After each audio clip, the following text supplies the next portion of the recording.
Now before we actually create a method to perform all the networking calls, we'll need to create a few classes which would help us in uh, building the method. So first of all, you'll need to create a class and name it as API response.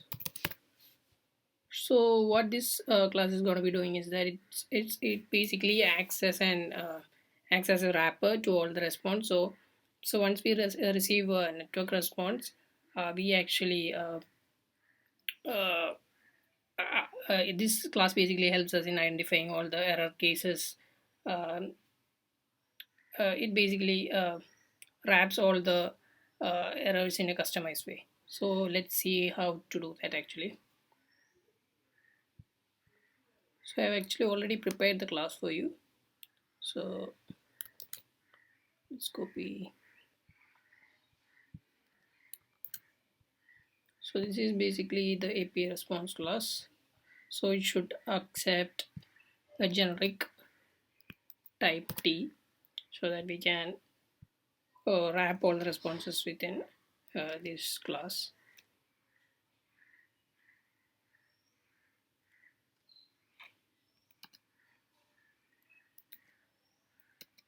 And then implement all the methods.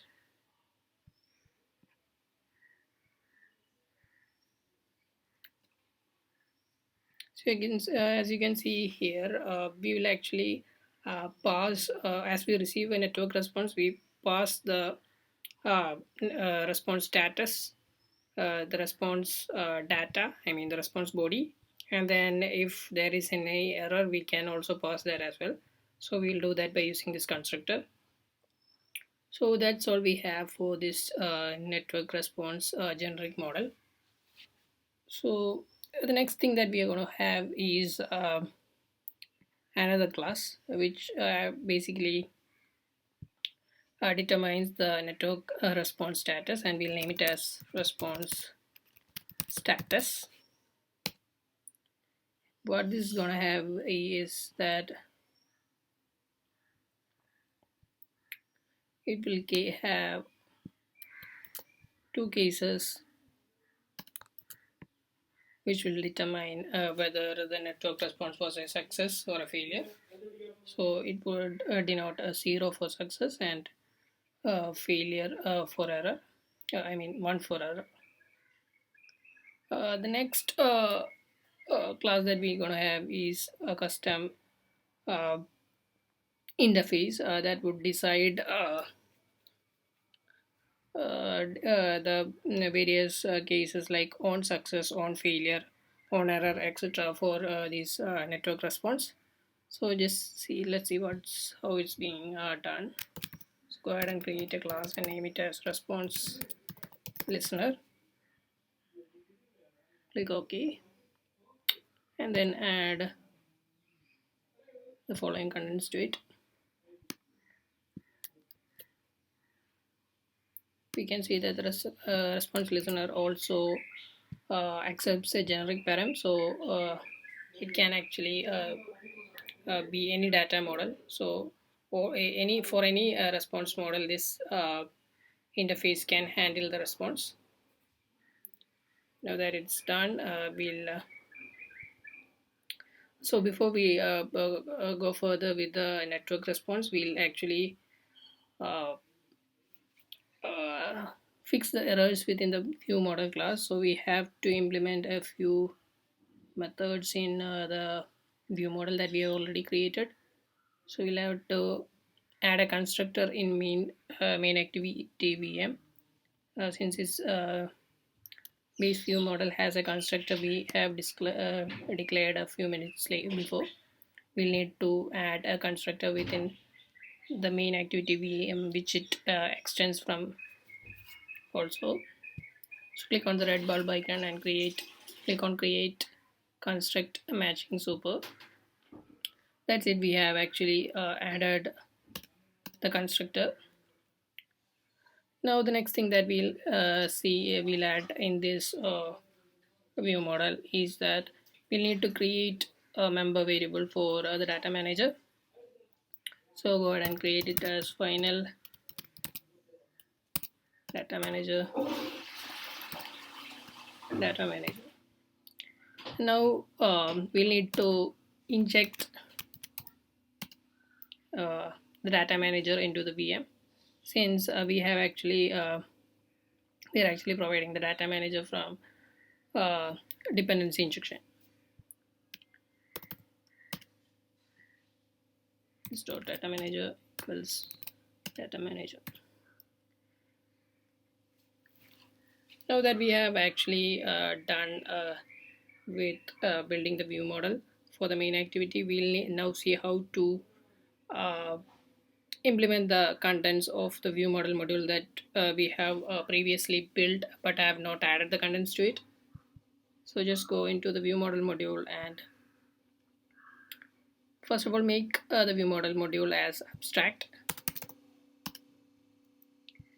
Now we'll need to bind the main activities view model, which is main activity VM here. So add the following annotations: binds into map in activity VM bind in activity VM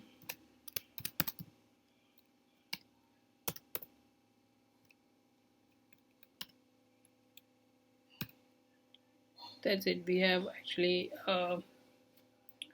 one more thing, we'll need to make this also abstract. That's it. We have actually added our main activity VM to bind to the view model module. Now one more annotation that we'll need to create as custom is a view model key, which will help us to bind all the view models to the view model module. So go ahead and right click on the DI module and create new Java class. Actually we'll need to create an annotation, so we'll be doing it as view model key. The contents to this can be added like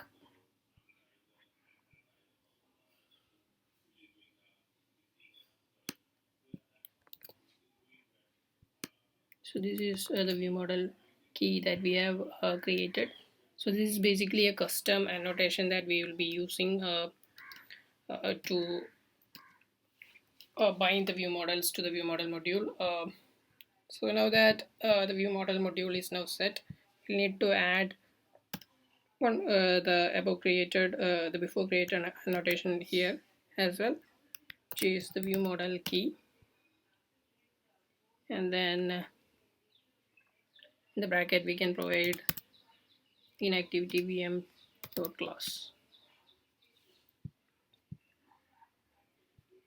That's it. Now we'll head over to the data manager class. So what we are going to do next is that we are going to create a network method which would help us in handling all the network calls and responses in one place. So we are using RX Java for this. So go ahead and create a method and name it as perform request. So private T. So basically this method would also accept generic params. Void perform request, and the arguments will be observable with generic params. So while we add the params, make sure that the observable comes from reactive.io, otherwise it's not gonna work. Just make sure that it's from reactive.io, reactivex basically. So name it as observable, then create another argument which is response listener, which should also accept generic.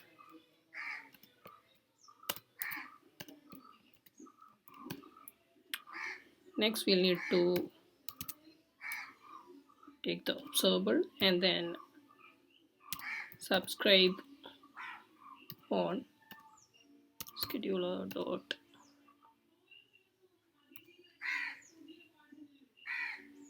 io. Then we need to observe on scheduler dot ui and then observe sorry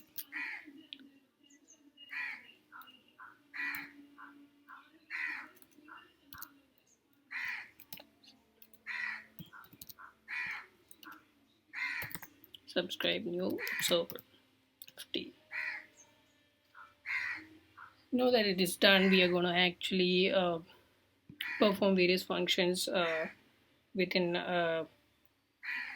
on subscribe, on next, on error, and on complete methods of the observable.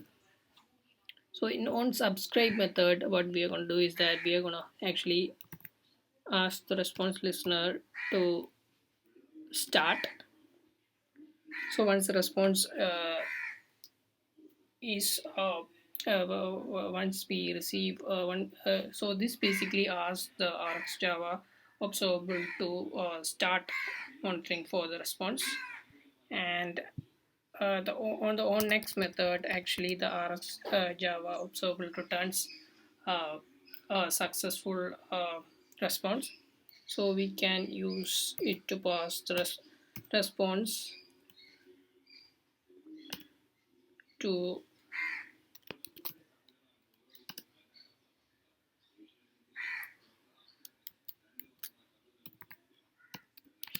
the API response constructor. So the first method, since this comes on next week, we are going to pass it as a success response. So we'll be passing it as response status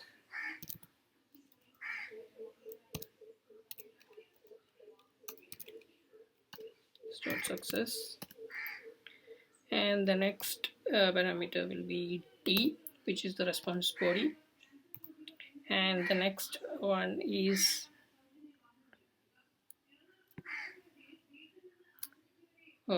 throwable or the error if any. So in this case there is no error, so we'll be passing null. Similarly on the error case, we'll be doing response listener dot on response new API response status dot error, since this is on the error case. And in the next one we are going to be passing null, since it is an error case and we are not going to get any response body for this. And in the last case we are going to be passing the throwable or the error, and the final on complete method of the observable we are going to be passing response listener dot finish.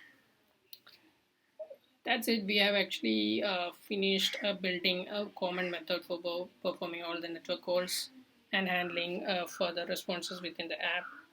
So now we'll check out a few more things that we have actually previously left out.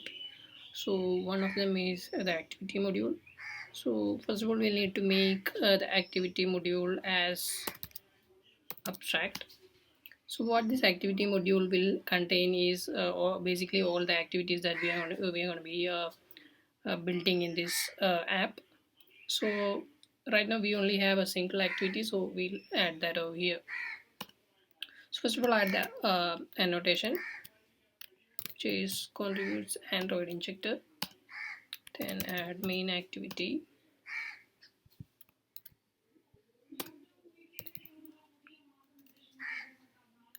contributes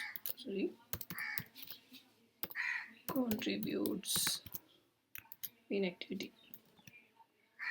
Also this method has to be abstract. That's it. The next thing that we're going to be doing is that we need to go to the app module and add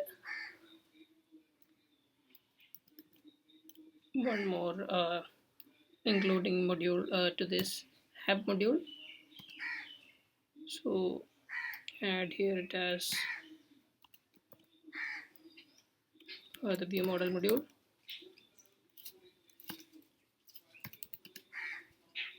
That's it. So the next thing that we're going to do is to create the app component. So go ahead and right click on your DI package, then click on new and create a new Java class and name it as app component. Click OK. Now the app component class, in fact it's going to be an interface, so rename it as interface. And now we'll need to add a couple of annotations to this. The first one is a singleton annotation. The next one is component annotation from Dagger, and in the parameters we need to specify all the modules that we need to be using in this app. So name it as modules, and in curly braces we can specify all the modules as comma separated variables. So the first dependency that's we want to be using in this app is the default one, which is Android injection module dot class. Then the app module dot class. Then the activity module dot class, and finally the net module also. Once it's done, the next thing is that we need to create one more inner interface within this app component, which is interface builder.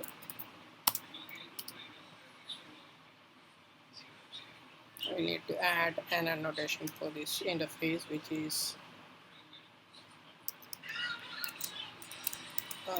component dot builder.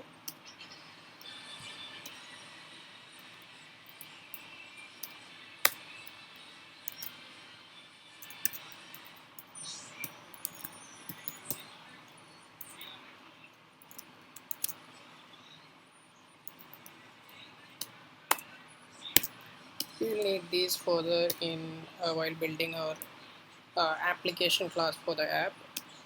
So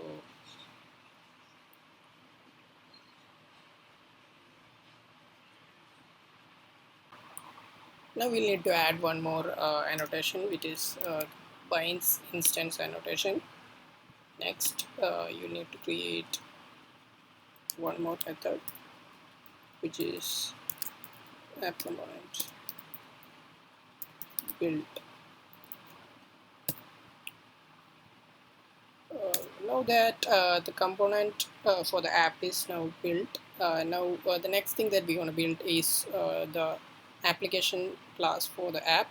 So right click on your package name and then click on new and then click on Java class and name it as COVID app or any simple name that you would like. Extend it from application and then further implement it from as activity injector. Implement all the default methods.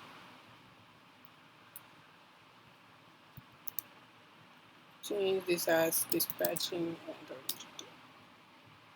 Further, we'll need to inject these dispatching Android injector here. So annotate it as inject dispatching Android injector.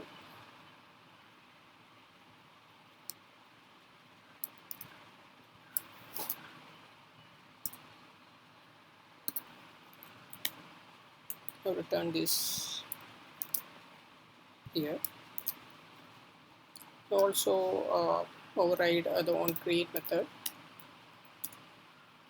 Inside the onCreate, we need to initialize the Dagger components.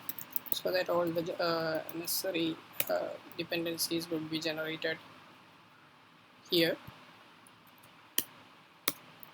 Only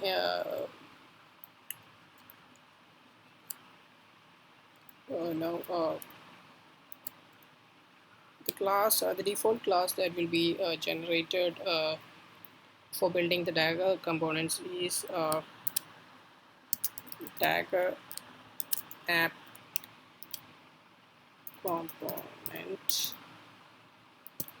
So basically this class that we have which will be generated automatically by the Dagger framework is not yet generated yet, but it is formed by prefixing your app component's name with Dagger. So my app component name was app component, so prefixing it with Dagger we get the name for the generated Dagger class. So Dagger app component dot builder dot application of this dot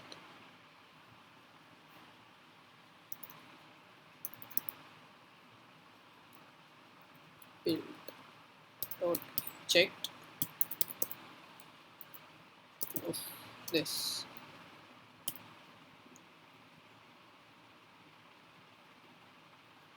So the basic steps for a dependency creation are now complete. The next thing that we'll need to do is to add this app name inside our Android manifest. So go inside your application tag and inside name give it as COVID app. That's it. Now you see that there is still an error on the Dagger app component, which will hopefully be gone while we build the app. So go ahead and rebuild your project.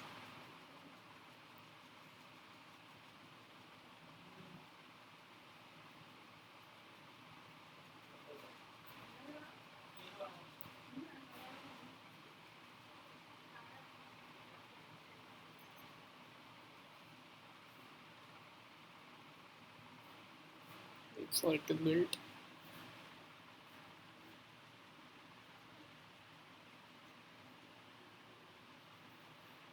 There is still some error.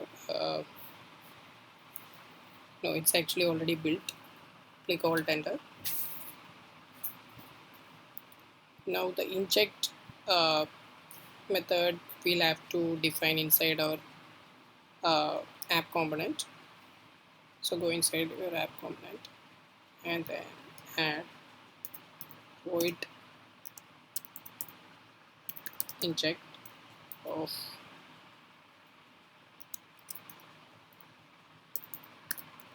void app. So hopefully the error will be gone. Yeah, the error is gone. Now at this point we have actually completed all the procedures required to build the dependencies for the app. So the Dagger 2 integration for the app is now complete, and now the next thing that we'll need to check is to make the network calls to get the necessary responses from the COVID-19 datasets, which is available in an online dataset which we want to parse. So let's head over to that. So that's it for the video, guys. Hope you like the video. So if you do, please leave a like and also do share and subscribe, because that would really mean a lot to me. You may also follow me on Twitter at KRISNAVS as printed on the screen, so that I could keep you posted on the upcoming channel updates. So with that, let's wind up this video, and we'll meet in the next video with the next part. So thanks for watching and bye.